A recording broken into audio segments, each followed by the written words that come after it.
Nisja e numërimit të votave të diasporës shqiptare në Greqi ka nxjerrë hapur manipulimin total të votave të emigrantëve shqiptar nga ana e Partisë Socialiste, që në kutitë e para u konfirmuan dyshimet e opozitës se procesi në Greqi ka dalë jashtë kontrolli dhe kutitë janë mbushur nga patronazhistët e Partisë Socialiste. Proces verbali që po shihni i përket qarkut të Korçës. Manipulimi i vullnetit të qytetarëve është i përmasave të frikshme. Nëse në Shqipëri Partia Demokratike në qarkun e Korçës, pavarësisht manipulimeve ka marrë 34.57% të votave, ky raport në Greqi është totalisht i deformuar. Në këtë kuti Partia Demokratike ka marrë 32 vota, kurse Partia Socialiste 266 vota. Pra kemi një raport votash pothuajse 9-1 në favor të socialistëve. Ky proces verbal i përket qarkut të Fierit. Në votimin brenda vendit, Partia Demokratike mori në këtë qark 25.45% të votave, por ndryshon puna tek vota e diasporës greke. Siç shihet, Partia Demokratike rezulton vetëm me 21 vota kundrejt 324 votave të Partisë Socialiste. Një raport i pabesueshëm votash 1-12. Edhe në këtë proces verbal tjetër të qarkut Fier, masat e manipulimit janë të frikshme. Partia Demokratike rezulton me 33 vota, kundrejt 269 votave të Partisë Socialiste. Situata me manipulimin e votave të diasporës në Greqi nga Partia Socialiste vijon në njëjtë edhe në qarqet e tjera. Ky proces verbal i përket qarkut të Tiranës, ku në votimin brenda vendit, Partia Demokratike mori 34.89% të votave. Siç e shihni, situata përmbyset tërësisht. Partia Demokratike rezulton me 42 vota, kundrejt 233 votave për socialistët. Situatë pothuajse e njëjtë edhe me këtë proces verbal tjetër në Tiranë, ku PD rezulton me 43 vota, ndërsa Partia Socialiste me 250 vota, pra një raport votash pothuajse 1-8 në favor të socialistëve.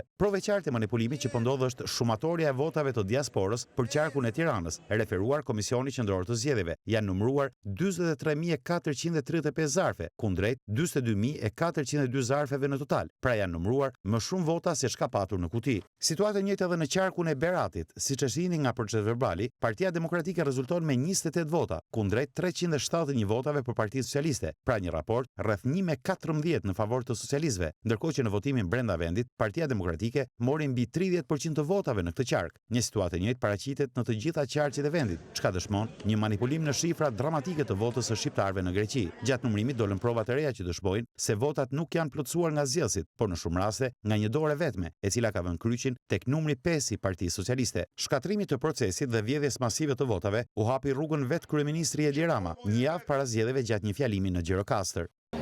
Fatkeqësisht në Greqi u bë një mishmash, jo DL-ja, jo Spedeksi, jo Kodeksi, jo ku diun se çfarë.